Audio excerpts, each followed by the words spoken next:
जो मनुष्य इस अध्याय को सुन लेता है उसके भीतर ऐसा ज्ञान जागृत होता है कि जीवन, मृत्यु और आत्मा के रहस्य स्वयं खुलकर सामने आ जाते हैं और फिर उसका जीवन कभी अंधेरे में नहीं भटकता।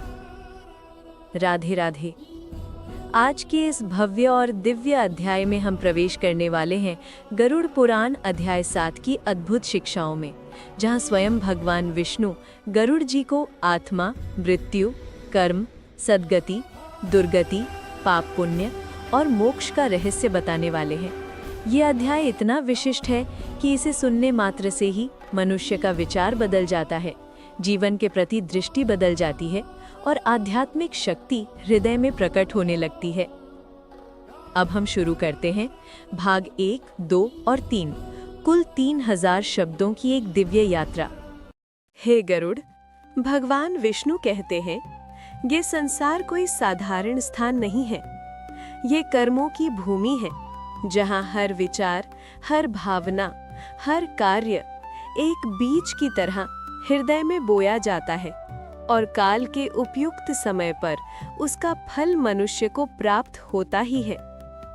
मनुष्य जन्म लेता है, जीवन जीता है और फिर मृत्यु को प्राप्त होता है, पर वो मृत्यु अंत नहीं, बल्कि एक परिवर्तन है जो आत्मा को अगले शरीर की ओर ले जाता है।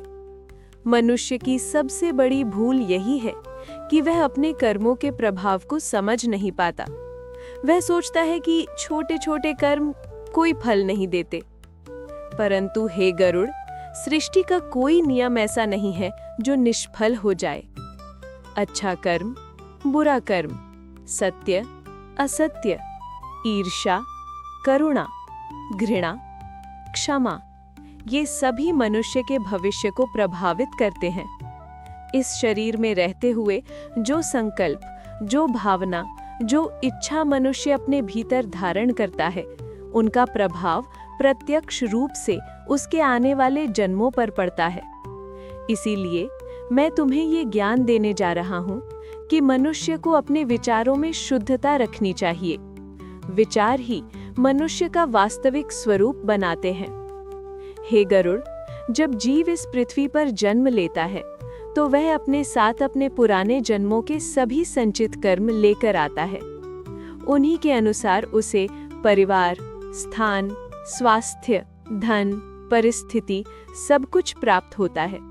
जो मनुष्य दान, धर्म, करुणा और सत्य पर चलता है उसे सहज ही सुख प्राप्त होते हैं, और जो झूठ, छल, पाप, क्रोध और अभिमान में जीवन बिताता है उसे हर कदम पर दुख का सामना करना पड़ता है। ये जीवन, ये देह मनुष्य को कर्म सुधारने का अवसर देती है। मनुष्य चाहे 10 बार गिर जाए, उसके पास फिर उठने का अवसर होता है, परंतु आत्मा एक बार शरीर छोड़ देती है तो उसे पुनः जन्म की प्रतीक्षा करनी पड़ती है। हे गरुड़, ध्यान से सुनो। जब आत्मा शरीर छोड़ती है तो उसके सामने उसका संपूर्ण जीवन चमकती हुई तस्वीरों की तरह एक पल में प्रकट हो जाता है। जो जो किया, जो जो सोचा, जिसे चोट पहुंचाई, जिसे प्रेम दिया, सब कुछ आत्मा के सामने आ जाता है। यही कारण है कि मनुष्य को सदैव धर्म और शुद्ध मन से कार्य करना चाहिए। ये संसार कोई मिथ्या नहीं, ये कर्म भूमि है, और इस कर्म भूमि में जो बोओगे वही काटोगे।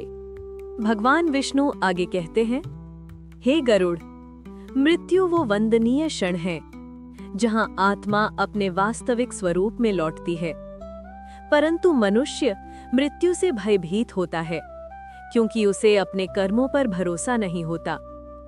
जैसे ही आत्मा शरीर से अलग होती है, वो एक ऐसे मार्ग पर चल पड़ती है जहां उसके साथ केवल उसके कर्म रहते हैं, न तो धन, न परिवार, न कोई संबंध, सिर्फ उसके किए हुए कर्म।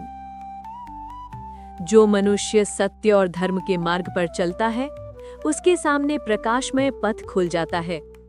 देवदूत उसके स्वागत के लिए आते हैं, उनके तेज से अंधकार दूर हो जाता है और आत्मा एक दिव्य शांति का अनुभव करती है। परंतु जिस मनुष्य ने क्रोध, पाप, छल, हिंसा और अधर्म से जीवन बिताया है, उसे मृत्यु के पश्चात कठिन और अंधकारमय मार्ग मिलते हैं। ऐसी आत्मा के सामने एक भारी बोझ प्रकट होता है, उसके अपने कर्मों का बोझ। हे गरुड़, जब आत्मा स्वर्ग के मार्ग की पात्र होती है तो उसे विविध लोकों में ले जाया जाता है, जहां वो अपने पुण्य का फल पाती है। वो सुख, शांति और दिव्य आनंद का अनुभव करती है। परंतु जब आत्मा पाप भार से दब चुकी होती है तो उसके सामने वे स्थान खुलते हैं जहां उसे अपने बुरे कर्मों का फल भोगना पड़ता है। इन स्थानों को नरक कहा जाता है। परंतु ध्यान देना, नरक और स्वर्ग दोनों अस्थायी है। आत्मा वहां हमेशा के लिए नहीं रहती। जब तक वो अपने कर्मों का पूरा फल नहीं भोग लेती, वो उसी मार्ग पर चलती रहती है। फिर समय आता है उसके अगले जन्म का। आत्मा फिर से एक नया शरीर ग्रहण करती है, नए माता पिता, नई परिस्थिति, नया जीवन। कहा जाता है आत्मा अनादि भी है, अनंत भी है। वो केवल वस्त्रों की तरह शरीर बदलती है। हे गरुड़, इसीलिए मनुष्य को अपना जीवन पवित्र रखना चाहिए। उसे सदैव दया, सत्य, संतोष और भक्ति में रहना चाहिए। भगवान विष्णु अंत में कहते हैं, हे पक्षीराज, मनुष्य का जन्म अत्यंत दुर्लभ है। देवता भी मानव जन्म पाने की इच्छा करते हैं, क्योंकि केवल मनुष्य ही अपने कर्मों को बदल सकता है। मनुष्य के भीतर बुद्धि, विवेक, भावना और भक्ति सभी गुण विद्यमान हैं। ये वही गुण हैं जो उसे पशुओं, पक्षियों और अन्य प्राणियों से अलग बनाते हैं। जिन मनुष्यों के हृदय में करुणा होती है, जो दूसरों के सुख दुख को समझते हैं, जो किसी को पीड़ा नहीं देते, ऐसे मनुष्य मृत्यु के बाद उच्च लोकों को जाते हैं। और जो मनुष्य लोभ, वासना, हिंसा और क्रोध के वशीभूत रहते हैं, उनका मार्ग उनसे छिन जाता है। वे जन्मों जन्मों तक दुखों से ग्रस्त रहते हैं। हे गरुड़, इसलिए मनुष्य को चाहिए कि वो अपने विचारों को पवित्र करे। जो मन में लाते हो वही जीवन में घटता है।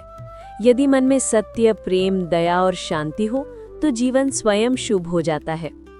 यह अध्याय यह भी बताता है कि जो गरुड़ पुराण का श्रवण करता है वो पापों से मुक्त होता है। उसके भीतर नया प्रकाश उत्पन्न होता है और उसका जीवन उच्चतर दिशा में बढ़ने लगता है। हे गरुड़, जो मनुष्य प्रतिदिन थोड़ा सा भी भक्ति करता है वो अनंत सुख प्राप्त करता है। उसका मन शांत होता है, वो लोक परलोक में श्रेष्ठ स्थिति पाता है। यदि इस दिव्य अध्याय ने आपके मन में शांति, श्रद्धा और भक्ति का संचार किया हो तो कमेंट में लिखें राधे राधे जलेश्वर। और अगले अध्याय में हम जानेंगे मृत्यु की अगली गूढ़ प्रक्रियाएं, आत्मा की अगली यात्रा और भगवान विष्णु के और भी पवित्र उपदेश। जय बाबा की जलेश्वर जय। हर हर महादेव जलेश्वर जी। राधे राधे जलेश्वर जी। विष्णु भगवान की जय।